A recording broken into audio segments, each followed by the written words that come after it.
mulberry bush it goes. I want to say tonight, we are absolutely living in the days of Daniel 12. I know it now. You might say, how do you know it? It's not guesswork. I went yesterday morning. I have a little bookcase that I've had ever since me and the wife's been married. It came from the old home place where I finally grew up at. It was a bookcase that belonged to the families that originally were the owners of the farm. The father of that original family used to be the surveyor for Clark County. But then there was a son in that family that became a minister, as well as a school teacher. Then the daughter in that family became a school teacher likewise. So there were several books compiled in that little bookcase. And when my dad and mother bought it during the war, bought the place, the bookcase just came with the house. I didn't realize then what I was really getting. But after my father passed away, my mother said, well, Junior said, I have no use for this, so you take it. There's booklets in it of various descriptions, poetry and everything of that nature, way back there that people would read years ago. I went to that bookcase yesterday morning to look for a book that I knew that would contain some other things. And all of a sudden my eyes fell on this book. I didn't know who it was written by, but it had been in the bookcase all the time. A World in Perplexity. I opened it up, and to my surprise, what did I read? World War I started when Austria invaded Serbia.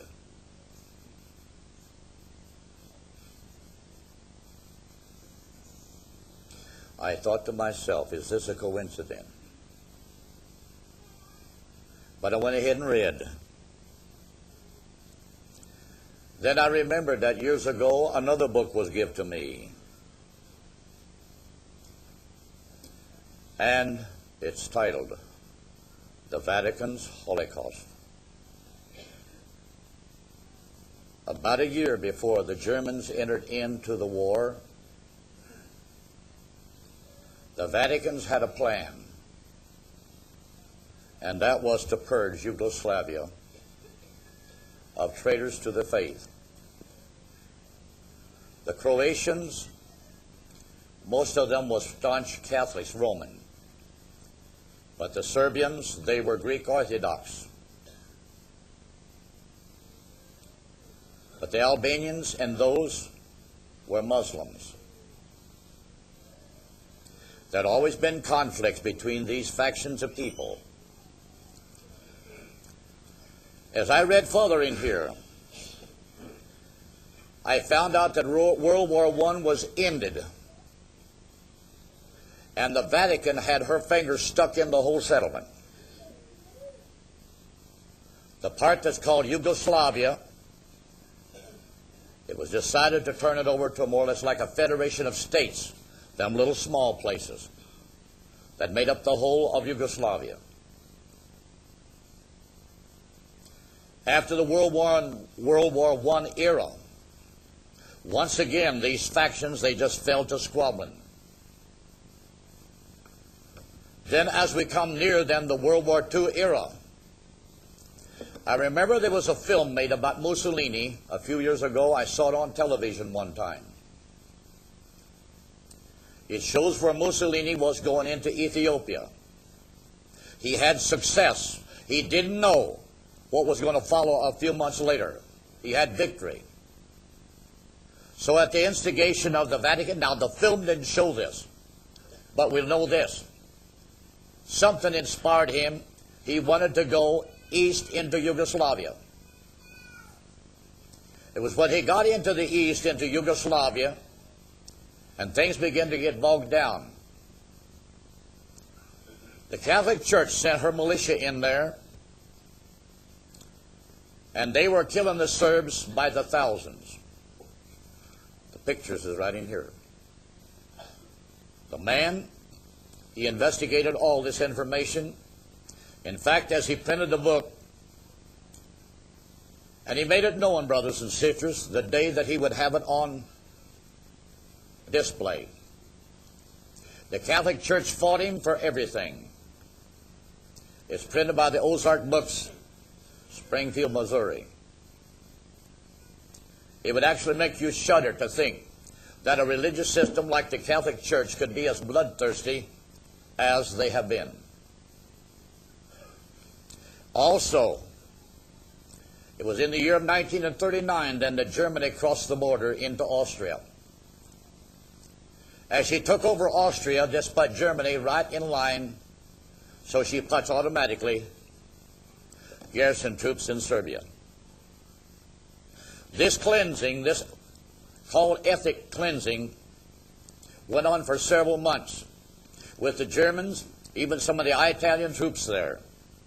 They turned their head when these militia of the Catholic Church would go from village to village of the Serbians, round them up, take them out, and they massacred them in various ways. It tells all the atrocities and everything. Therefore, from that period then, as Germany entered the war in full-fledged,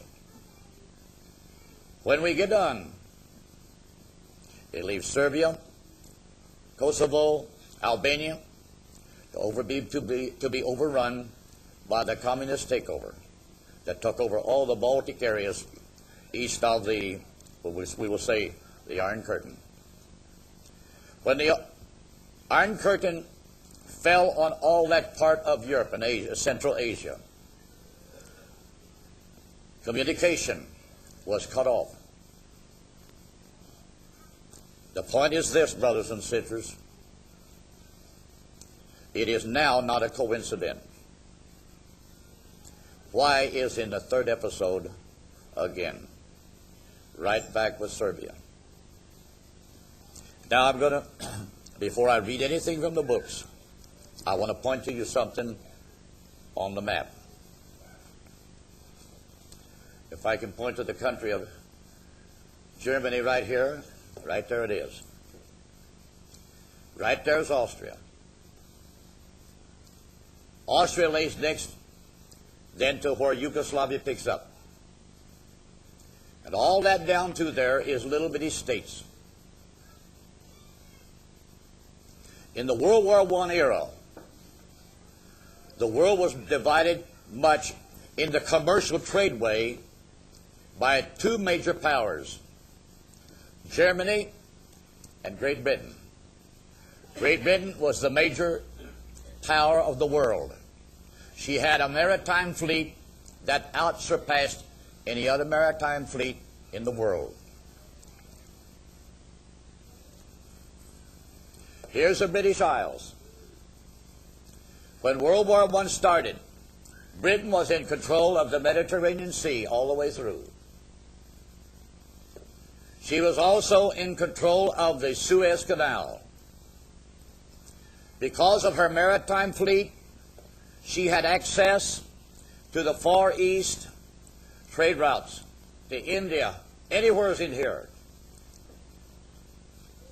Germany is limited as to how much sea coast she has. Russia, most of her ports are closed up in the wintertime. It was known that Russia was trying their best to work a way south, to take over the Black Sea, and have access also to the Mediterranean.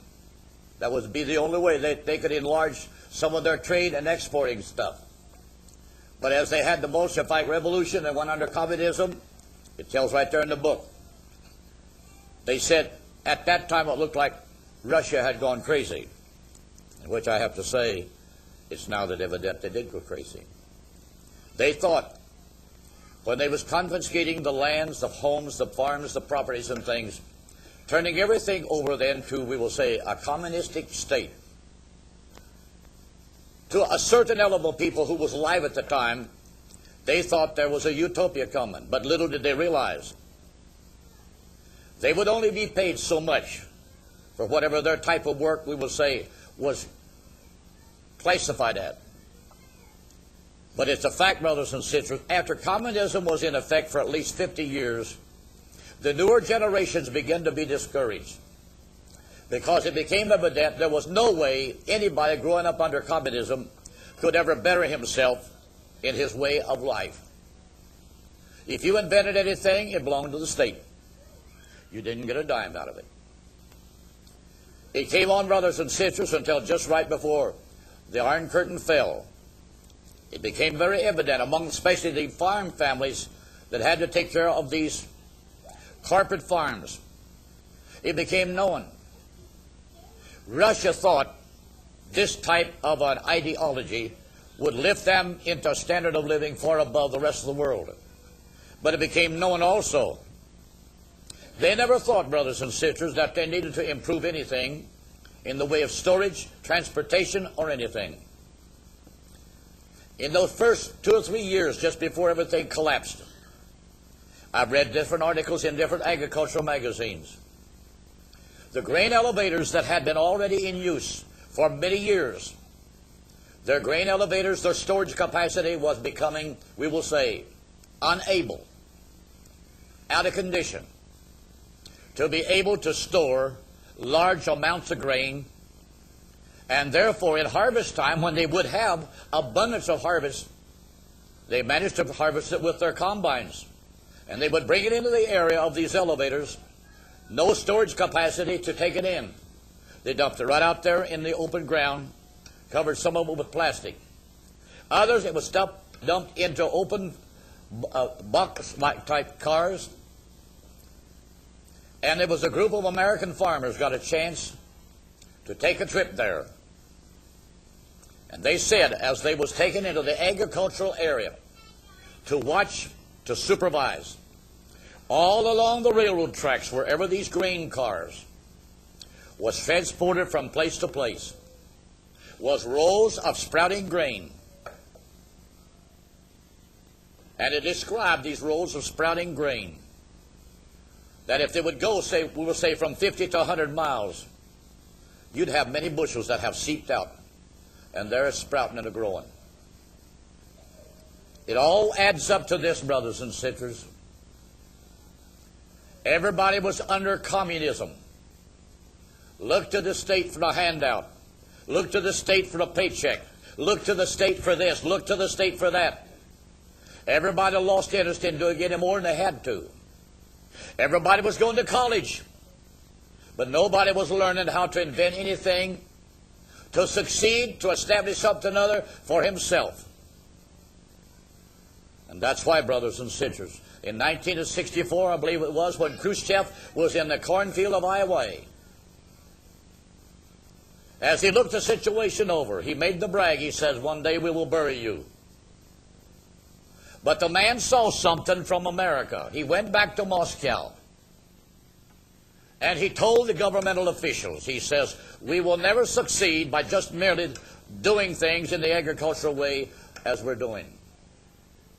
He fell on the idea that they should take each family that works in these farm community farms, allocate a certain piece of ground to that particular family. Just say, there's an acre and a half, you take it, whatever you grow on it, it's yours.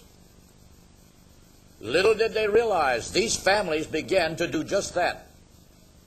And I remember, brothers and sisters, when we went there, I believe it was in 1990, or somewhere about that time, the streets in Moscow, they had certain places they called the market area.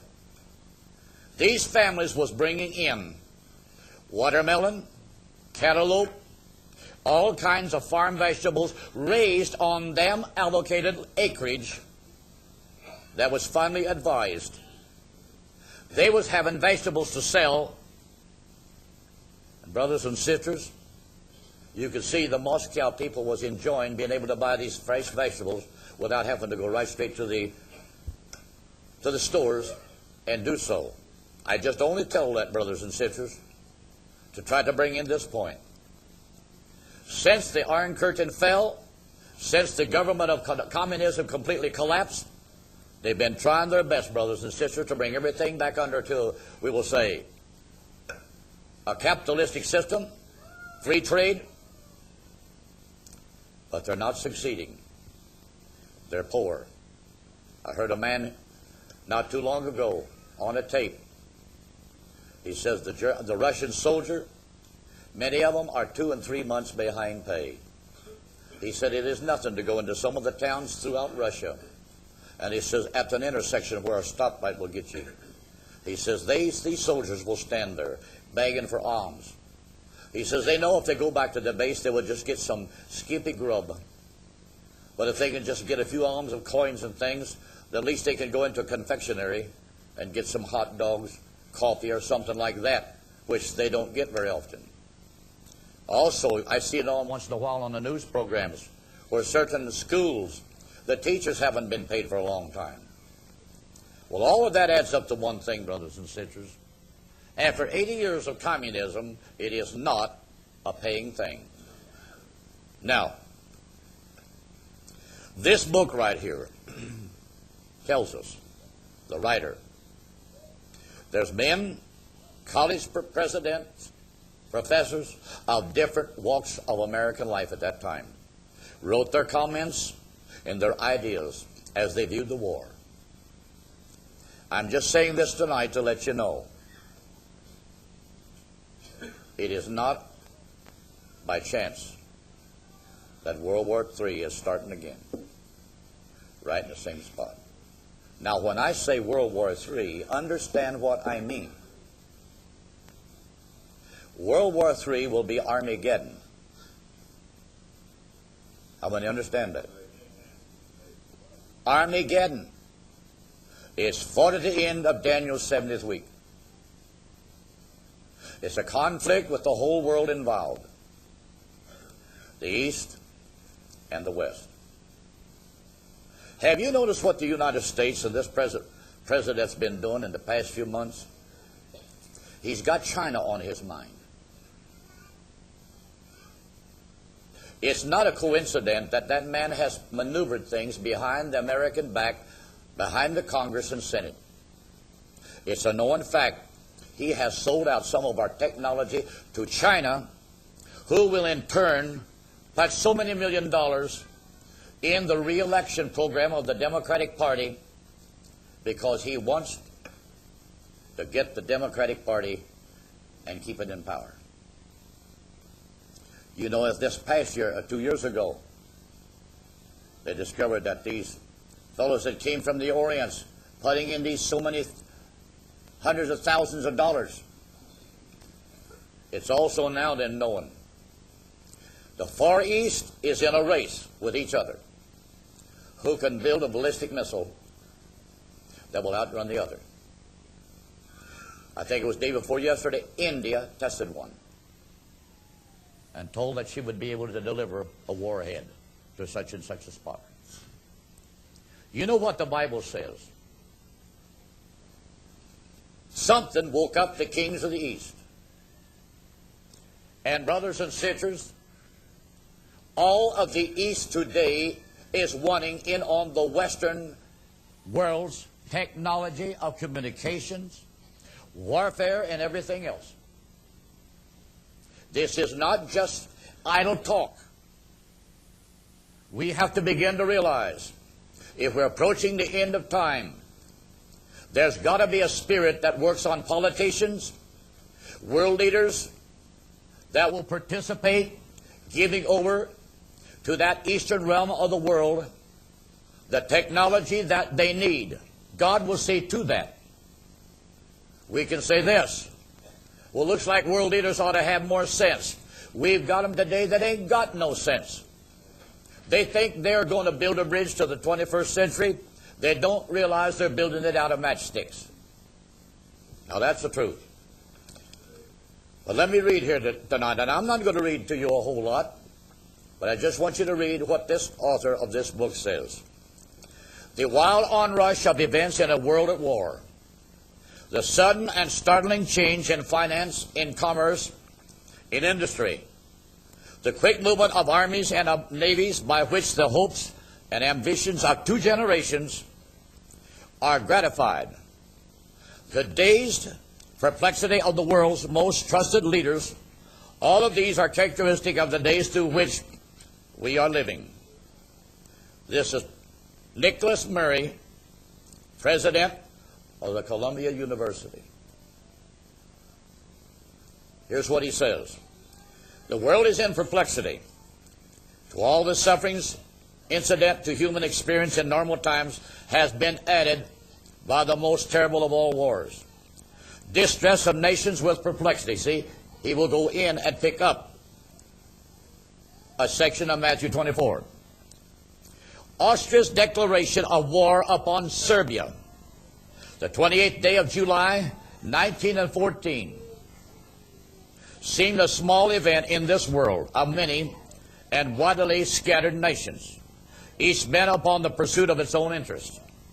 But that act set the world on fire.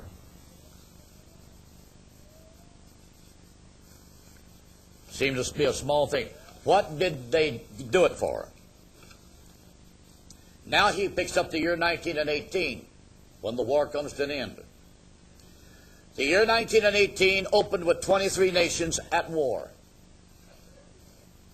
10 more had severed diplomatic relations.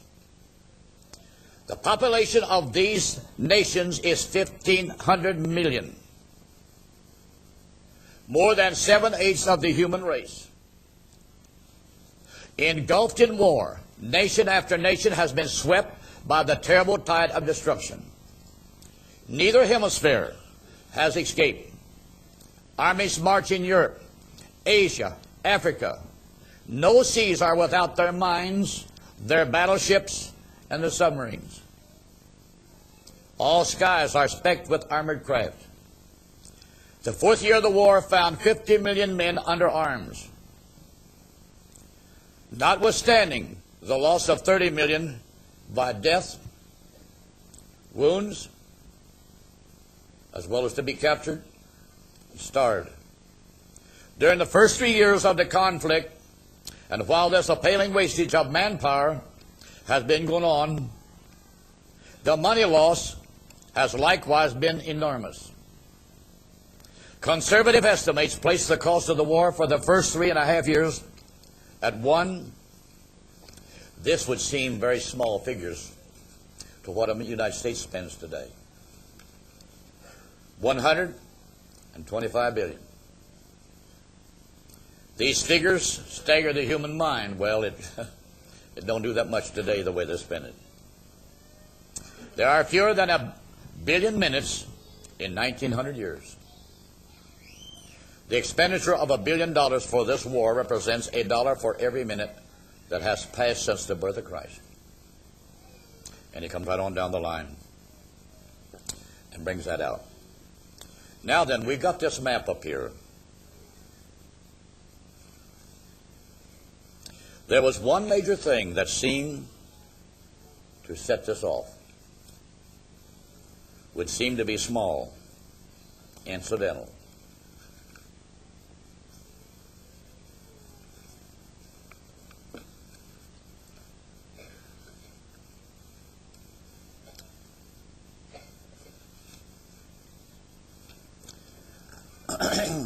Before I read any, I want to show you. You can see the end of my stick. There's Germany. There's Austria. It opens up right in here into Serbia and all of them little states coming right down to the main part of Yugoslavia. Just before this episode opened, Germany signed an agreement with the country of Turkey.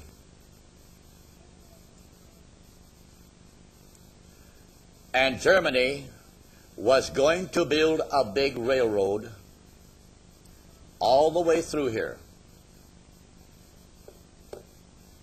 across the Dardanelles, through Turkey, down through Syria, right into Baghdad, and it was called the Baghdad Railroad. The railroad would terminate at the head of the Persian Gulf at the city of Basra. It's right there in the writings. This seemed to put things in an uneven balance. Because it says later, this used to be the overland land route of trade and commerce way back in the olden days, when stuff was brought the hard way from the Far East. If it was brought over land, that's the route it came into Europe. Napoleon, he left France. That's the way he went to the Middle East. That's the shortest route. Called the old land route. Germany didn't have ports, but if she figured she could build a strategic railroad, would be over 2,000 miles long. She would have access then to the Persian Gulf, which then ships there would have access to the ship markets, the commerce trade from India and all the eastern areas. While Britain would have, yes, the supremacy in ships that way, but the route she would have to go. It tells in here, brothers and sisters, what it all involved. Now, if you don't mind, no sooner does this war begin to get started. Britain is already in the Middle East. She's in Egypt. She's in control of the Suez Canal. Turkey is in control of Jerusalem and has been for a considerable length of time.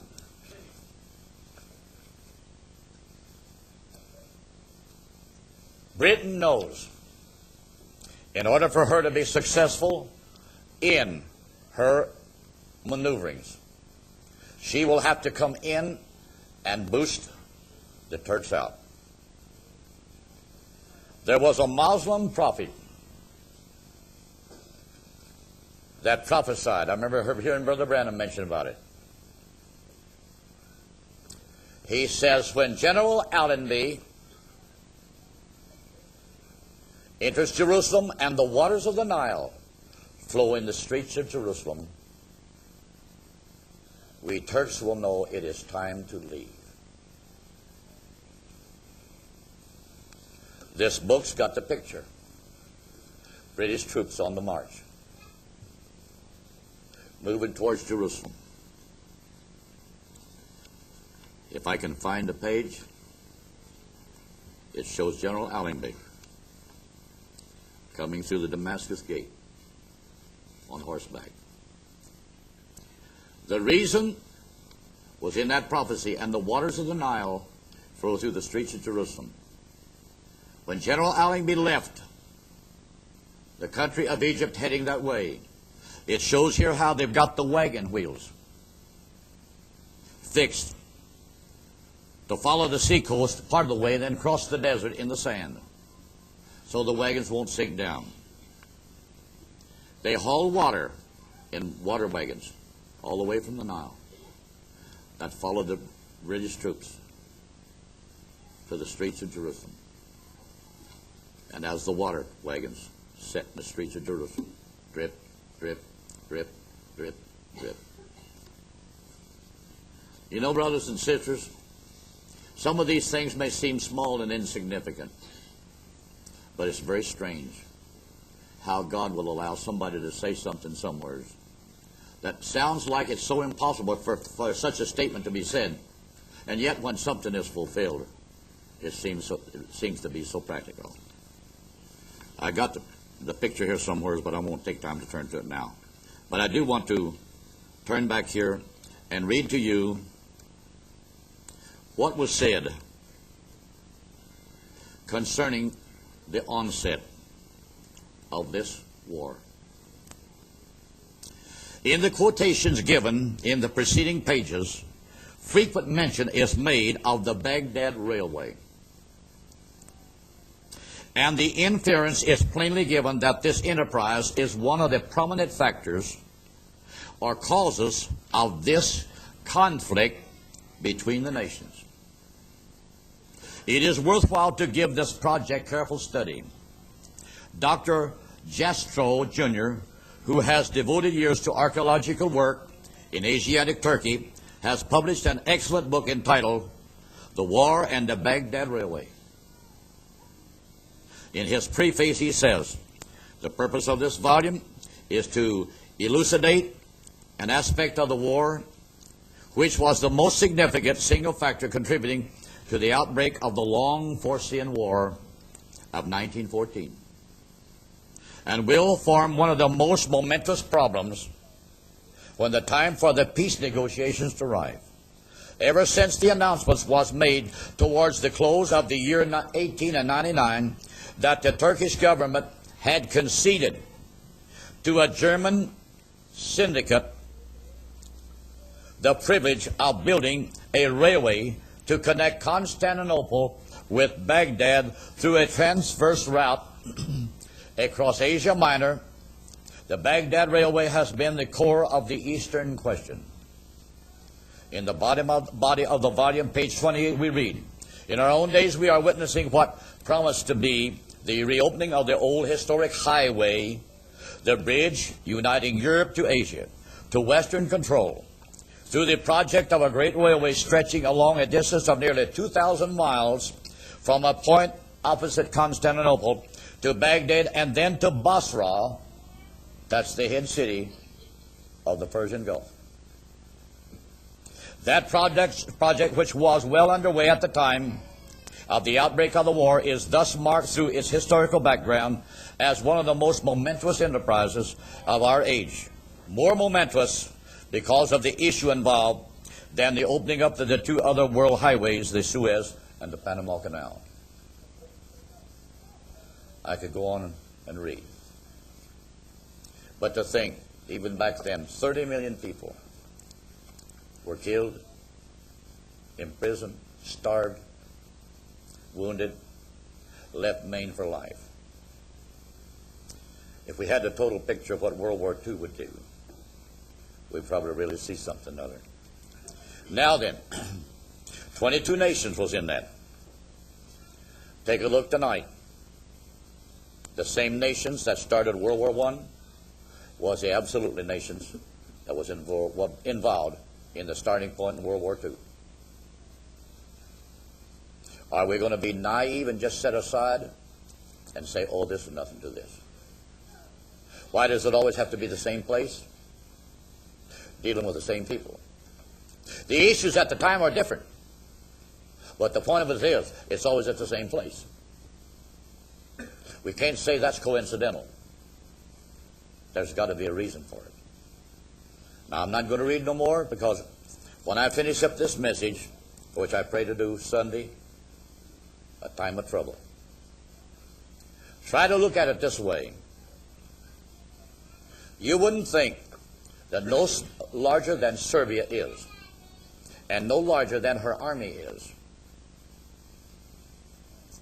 how that could ever evolve and go on into a long war.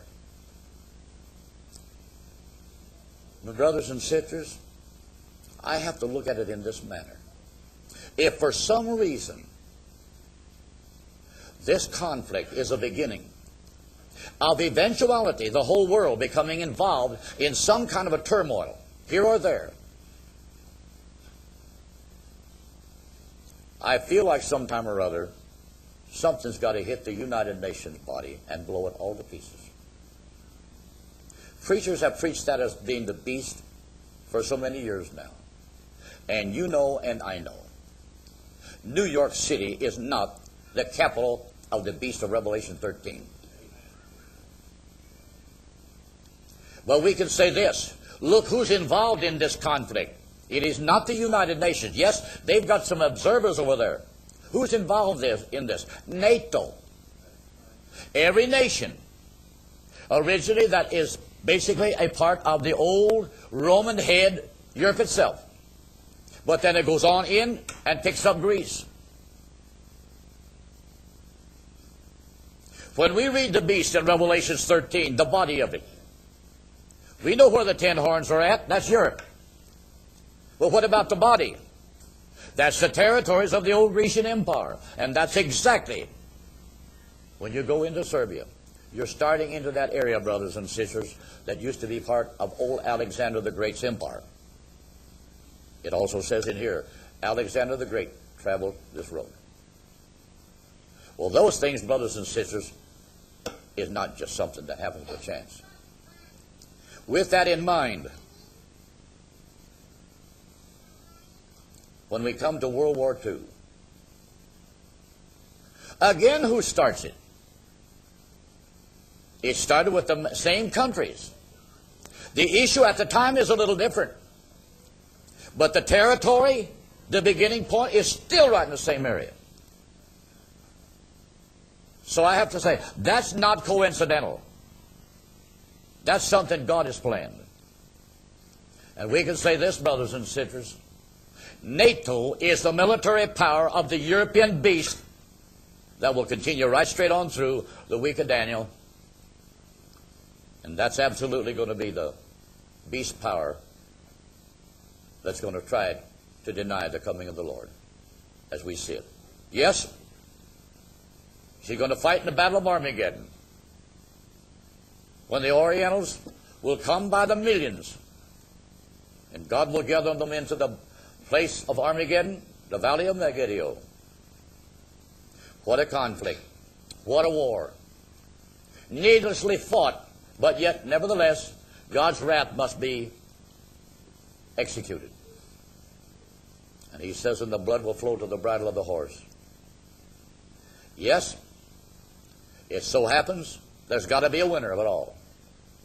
And if you read Revelations 19, the beast of Europe is the winner.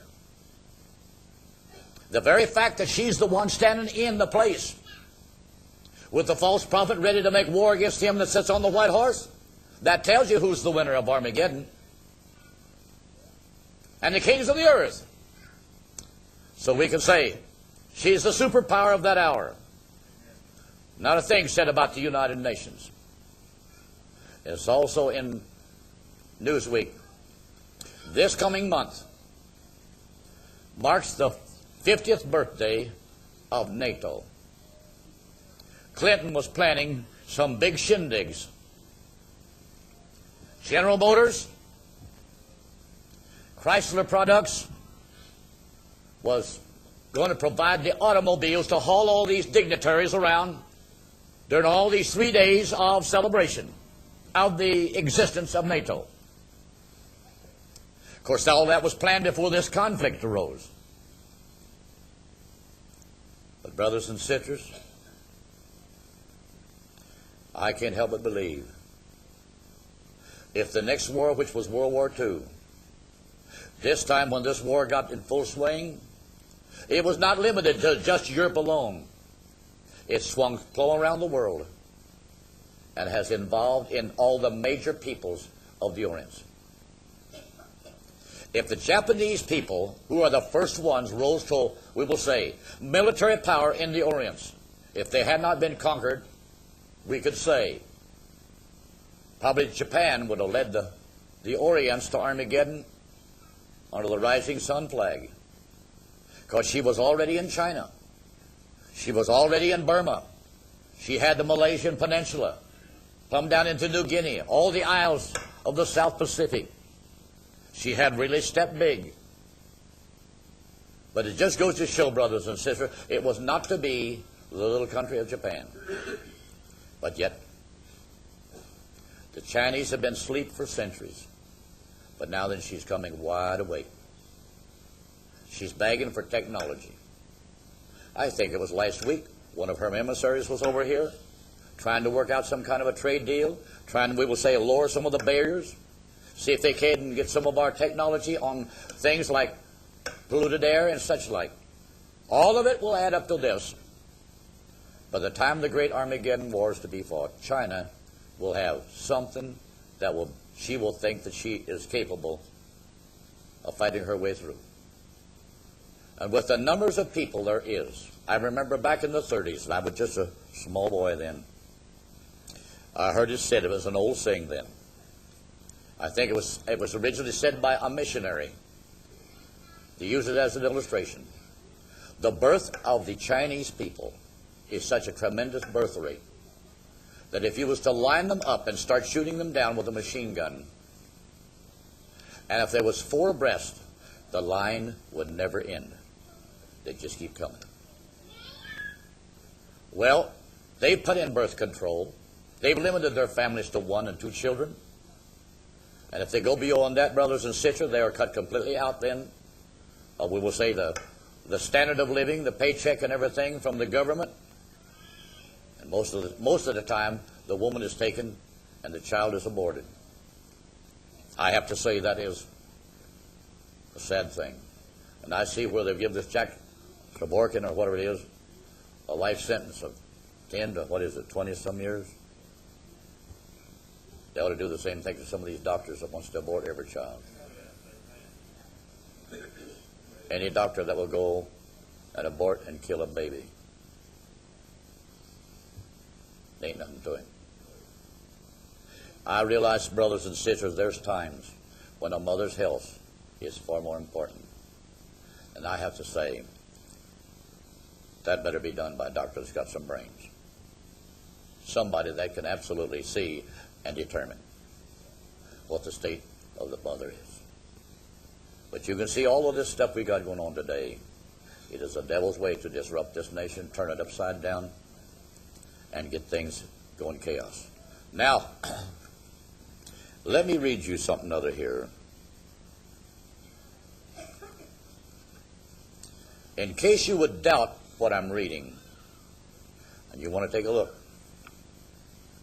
some of the most terrifying atrocities and assassinations. There is one of the political men in a casket. He's been assassinated. It tells who it is. It's also a known fact, when World War I come to an end, it was the Catholic Church that asked that the Baltic states there, and finally they were forced to become a federation. That's why it was called Yugoslavia.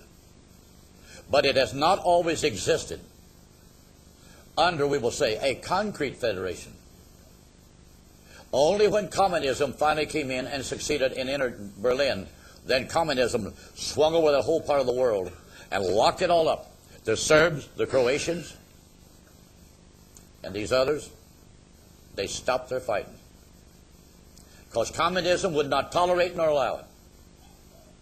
But just the minute that bind of communism ceased, what did they do? They picked up that same old spirit. Now, I'm not going to read much here tonight. It's called here, the title of it, here it is, New Nations from Old Ones. Mainly, it's pinpointing that into the area of Serbia. And it picks up right where World War I ended here, when in 1917, during the First World War, the Papal Nuncio in Munich, Ipasiela, secretly negotiated with the Central Powers to accomplish the Pope's peace without victory in order to save both Germany and Austria and Hungary from defeat. He had already made his first attempt to strangle a nation as yet unborn, Yugoslavia. If the Vatican's attempt was directed at preserving its most useful Habsburg lay partner, it simultaneously had another, no less important goal, to prevent a motley of nationalities from springing out of the empire's ruins as sovereign states in their own right. In such states, Poland accepted Catholicism, would have sunk to the level of a minority. Worse, it would have been dominated by heretical churches and their political allies. By the Protestant and liberal in Czechoslovakia, by the Orthodox in Yugoslavia. With this last attempt to save the Austro-Hungarian Empire, the Vatican therefore struck a final blow against the yet unborn Hussite, Czechs, and the Catholic Slovaks on one side, and the Orthodox Serbs and Catholic Croats and Slovenes on the other. The fulfillment of their dreams laying as it did in the disintegration of the Austro-Hungarian Colossus. And it goes on here, brothers and sisters, I've got certain areas I've got it marked to read as we finish up this message. Here shows one Serb being beheaded with a cross-cut saw. The Serbs are Greek Orthodox. They refuse to go along with the Catholic Church in Rome. The Croatians, they're pro-Catholic, leaning with Rome.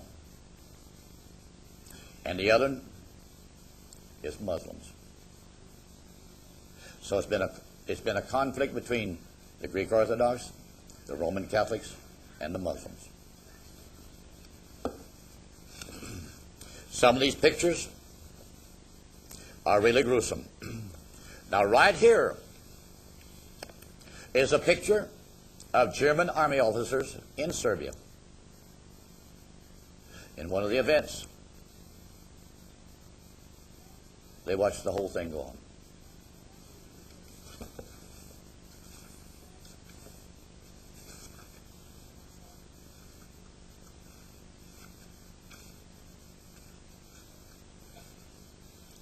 There's one picture in here where it shows men hanging by a rope.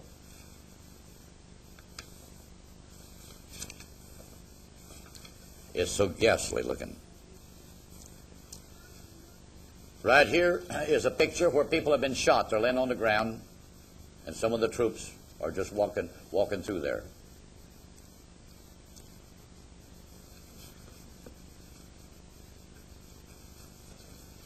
Here's two scenes where they've just been slaughtered by machine guns, laying all over the ground. In the writings here, brothers and sisters, all of this is taking place in the early years of 1940, 41, and all through the time that the war waged in the main continent of Europe. It went on. A part of it is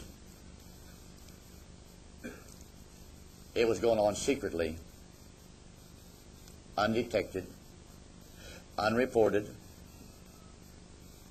and the world didn't let on like they even cared. But now then, when this conflict started in Serbia a few years back, it was mainly between the Serbs and the Croatians, Greek Orthodox and the Catholics. But as pressure was put on them, they finally bent down and submitted to getting along. Then the Serbs, they turned in on the minority of the Mohammedans. It all adds up to one thing, brothers and sisters. Everything serves more than just one purpose. Because go back to World War I. Yes, the major cause was Austria went into Serbia. That was the beginning. But then since that was the beginning of a European conflict that really reached out and embraced a lot of the world, in that same time, Turkey had been the empire that had ruled the Holy Land for years on end. And finally the time came that Great Britain, for some reason, felt like the Turkish Empire needed to be run out of there. So when Britain went in there, they took the land of Israel over from Turkish rule, kicked the Turks out. Britain became then, we will say, the colonial ruling power. Slowly there was a few Jews began to migrate and go back. In that period of time, the Rothschild brothers immigrated out of Russia back into this land. Your kibbutz settlements began to set up all down through that era of time there. But not many Jews was ever allowed to come in at one time. Then when Britain did decide to give up her mandate and colonial control over the land of Israel, who did she put it back under? She made a nation called Jordan, and she placed it under their control. When, brothers and sisters, if she'd have done the right thing, she would have saw to it that Israel herself would have had the beginning of a statehood. But no sooner did the British go out than the Jordanians move in full military force. Then, brothers and sisters, the first conflict was 48. Because out of the war-torn areas of Europe, displaced Jews held in detention camps. Finally, then, the nation began to say, what will we do? In 1948, in the month of May, the United Nations voted unanimously to form a state within the land of Israel. No sooner was that declared on the night of the 8th of May in 1948, the Arabs started their war. And the war of 1948 found the Jews isolated, cut off from much of the Western world. They wouldn't give them arms. If they did, they got just old obsolete stuff. And I've got a book that tells how the Jews outsmarted the Arabs almost every step of the way with the obsolete stuff and the things that they did. It all goes to show when the time had come for God to look upon these people with some favor, He gave them wisdom, He gave them insight, and the Arabs got beat at their own game. Now, the reason I brought this in tonight is just to show you. It's not by chance that both conflicts started with the same people and in the same area. Yes, it reached out and affected a lot of other areas of society because World War II affected the whole world. But what did World War II do that wasn't done in World War I? World War II established that the 10 nations of Europe that had through the previous years had went to different parts of the world, took controls of outlying territory. That was called the Great Era of Colonialism. Britain, yes, her colonial period started years in advance. But as time went on, France was in the Equatorial Africa. Belgium was in the Congo. Britain in South Africa. France was also in Kenya and through those places. Most all of these powers in Europe had a colonial power territory somewhere that they held to. But when World War II started, for some reason or other, it just looked like it was time. The clock struck one by one as they became so engrossed in a conflict on the continent of Europe. These powers began to realize they cannot hold on to the rest of territories in the rest of the world. They've got to come home and get ready for the end time. So, brothers and sisters, by the time a few years passed after the close of World War II, Britain has lost India. She's lost control in some of the South Sea islands. Wasn't long till Belgium is out of the Congo. French Equatorial Africa, France is out. One by one, they all begin to relinquish and come home. Why? Because as it says in the 17th chapter of Revelation, as the angel told John, says these 10 horns are 10 kingdoms which have received no kingdom as yet within the continent of Europe. How they fought through the centuries. Joan of Arc, France and England. And yet God was with England by using a woman at a time like that. And she had visions and told the military men how to win the conflict against the British. And of course we've got people that say, oh, I don't believe that. Well, you didn't live then. I have to say, when the time comes, brothers and sisters, if man hasn't got a backbone to look the issue in the face, he could use a coonhound if he wanted to. But in this way, he used a woman. The Catholic Church burned her, and later then made her a saint. That's the way they do things. Now then, let me say this before I end here tonight.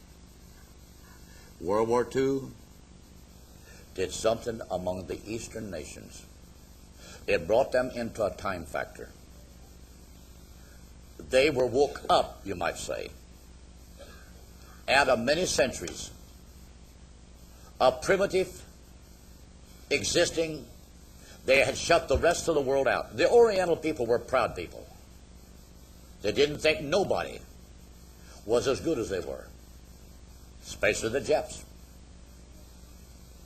But brothers and sisters, they've soon found out It took a Western power that run them off of every island.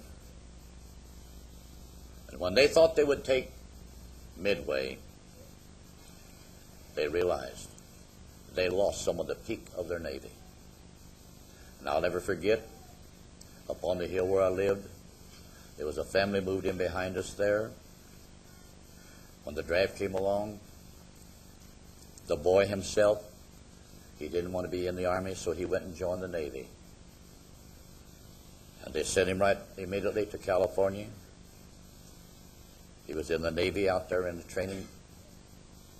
And the next we knew, he was at sea, and he was in the Coral Sea Battle.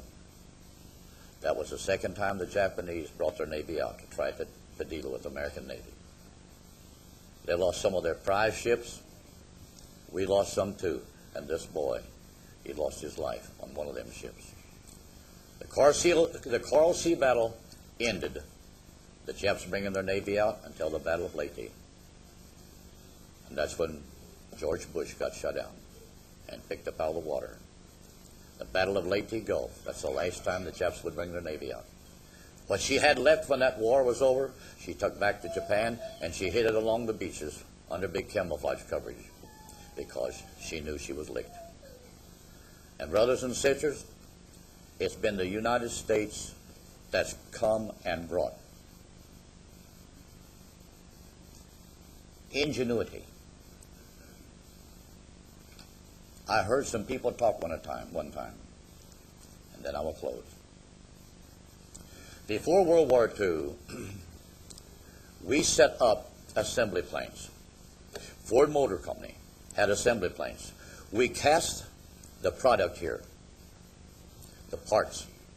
They were sent to Japan to be assembled on Japan's assembly line because the labor was cheap, and the product then was sold in the Orient. General Motors had theirs there. Dodge had theirs there. Ford had theirs there. When the Japanese then started the war, she knew that she would get no more parts. But what she did, she absolutely took the motor of a Dodge, she put it in the frame of a Ford, and it might have a Chevrolet cab on it. I saw many like that. And that was the type of military equipment that the Japanese had during all those wars. She had no four-wheel drives. She had no 6x6s or anything. And brothers, when our airplanes caught them all on a road that was full of mud, and they most of the time they were stuck, they just riddled them to pieces and set them on fire. You travel some of the roads like in the Philippines or in New Guinea through over there, their trucks are just a big hull burnt out because they could not absolutely function. But nevertheless, back home, when the war was over, General MacArthur, once again, taking mercy upon the people, he wanted the industries here in the state to renew some of their trade agreements. Wasn't long, brothers and sisters. We were sending radio parts, this and that, and the Japanese were assembling them. It was Germany that made the first tape recorder. The Allies found it. The Allies then discovered how it could be that they could hear Hitler making a speech one day in a certain city, but in a few hours he's making a speech in another place, and they can't understand why. How could he be in two places? But what it was, the tape recorder was much more accurate than the old-fashioned graphophone record. And that way the tape recorder made his voice talk like he was actually at both places. With this in mind, when we began to make a few of these, we began to send the parts to Japan. And now, brothers and sisters, they make more tape recorders than America has ever thought about making, because we sent it over there to help them economically. And here comes a little Japanese over here on their tour trips. And they take them to the Ford Motor Company, and oh my, they're snapping pictures everywhere. You know what they're doing? They're going back to Japan. They're looking at all of these things. Yeah, these little fellows, they're going back over there, and sure, they'll work right there on them assembly lines. But when they have studied the plans and the diagrams and all of this, they go downtown here another block and a half or 2 blocks, and they set up a little shop of their own. And they start designing certain things off of some of our products. And that's why, brothers and sisters, we used to make more motorcycles here than anywhere in the world. Who makes them now over there? That's the way Japan has survived. My point is this. That helped to bring Japan in technology up. Wherein we will say in the electronic field, she is a #1 competitor. We can't deny it. But then, brothers and sisters, here's North Korea, South Korea. Most of our clothing is either made in Taiwan or South Korea or China, unless it's now then they're getting some made in Mexico. It all goes to show the Orients are being shook wide awake. And now, brothers and sisters, North Korea is working, trying their best to get caught up with us in the technology of rocketry. Because I have to say, the world is preparing the stage for Armageddon. And let me say this. When I said this in all probability is the preparatory stage for Armageddon, keep in mind, the third war will be the last one this planet Earth will ever have. That don't mean there's not going to be conflicts, in other words, but a war that becomes an all-out world war will be Armageddon. It'll involve all the armies of this earth. That's where God is going to deal with them for that last time. And he'll pour his wrath out upon them because, brothers and sisters, there will be no miracle in Armageddon war. And yet you wonder how some of these preachers can preach that Ezekiel 38 is Armageddon. Well, Ezekiel 38 is a miracle war. Israel don't even have to fire a shot.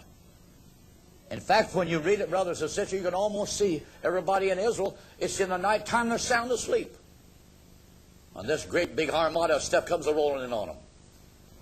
And that's when God says, fury will come up in my face. When God gets mad, brothers and sisters, now somebody's going to get their face slapped. So my point is tonight, brothers and sisters, we are caught in a conflict, and now they're wanting to call up some of our reserves. For how long? God only knows. But I have to feel like it's going to last long enough to so occupy us, get us hemmed in a corner, that when God wants to turn Israel loose to do her part, we will be so much in the corner with our hands tied, Israel can just clean up the ground over there. I've always felt like when the time comes, yes, from a military standpoint, it looks like, well, how could this be? But keep in mind, as you get closer to a major event that's supposed to be the way the Bible wants it, it'll come about just the way God has planned it. So I have to say tonight, the UN, it will never succeed. But NATO will be the thing that lasts us right straight on through. Because it'll be the beast's army in the 70th week of Daniel. Heavenly Father, tonight, we look to you, Lord, the Creator, the Life Giver, the ones, Lord, that has been showing mercy and grace to us. I pray, Lord, in this hour of conflict, bewilderment, when masses of people, Lord, are wondering what is going on, we have to realize, Lord, you know all about it. You know why. You have an objective. You've got a purpose. God, I pray, help us, lead us, direct our pathway and our footsteps. Lord, may we not be found coming short in that which, God, you so graciously have bestowed upon us. In the name of Jesus Christ we pray. Amen.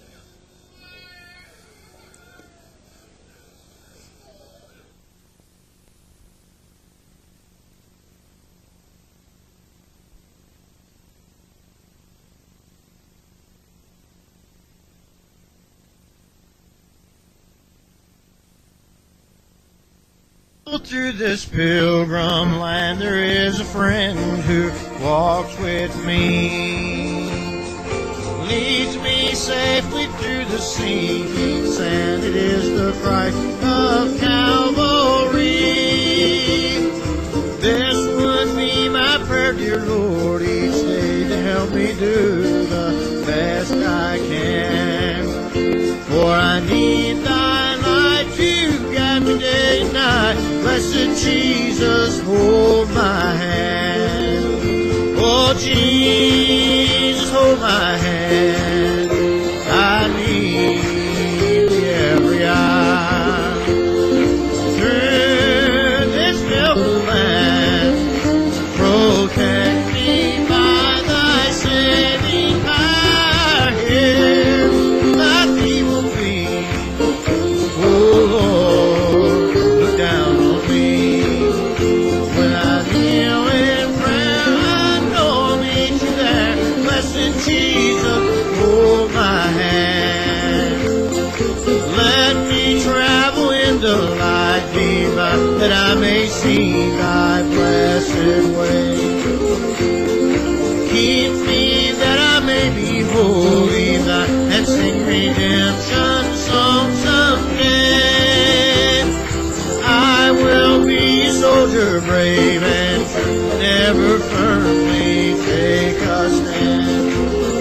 As I onward go and daily meet the foe, blessed Jesus, hold my hand. Oh, Jesus, hold my hand. I need thee every hour. Through this pilgrim land, protect me by thy saving power. Hear my feeble plea. Oh, Lord, look down on me. When I kneel in prayer, I know I'll meet you there. Blessed Jesus, hold my hand.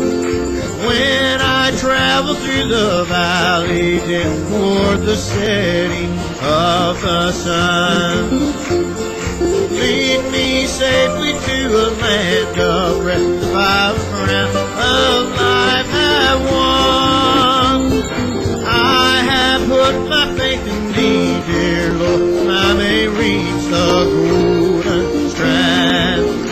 There's no other friend on whom I can depend. Blessed Jesus, hold my hand. Oh, Jesus, hold my hand. I need thee every hour.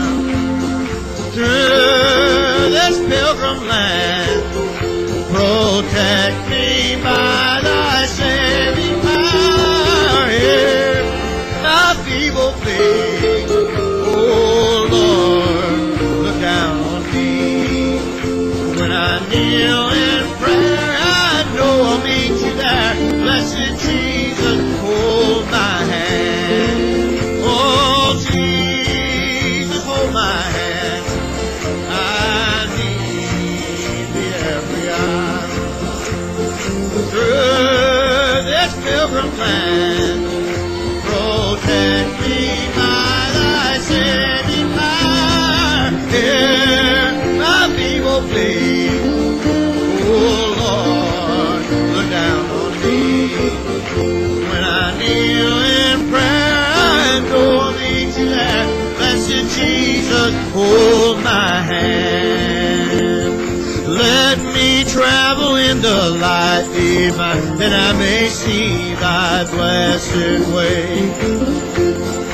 Keep me holy, lovely, cleansed, that I may see thee someday.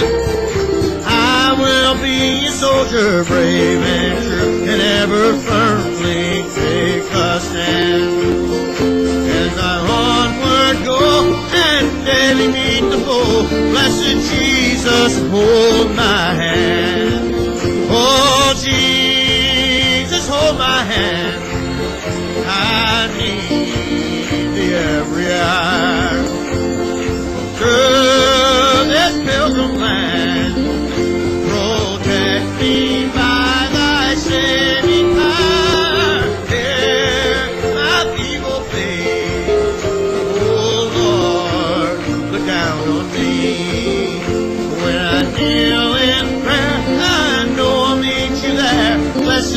Jesus, hold my hand. Well, I'm on the battlefield for my Lord. Yes, I'm on the battlefield for my Lord. Oh, the battle it may rage, but there's a victory on the way. I'm on the battlefield for my Lord. Oh, I'm on the battlefield for my Lord. Yes, I'm on the battlefield for my Lord. Oh, the battle it may rage, but there's a victory on the way. Yes, I'm on the battlefield for my Lord. Oh, I'm on the battlefield for my Lord.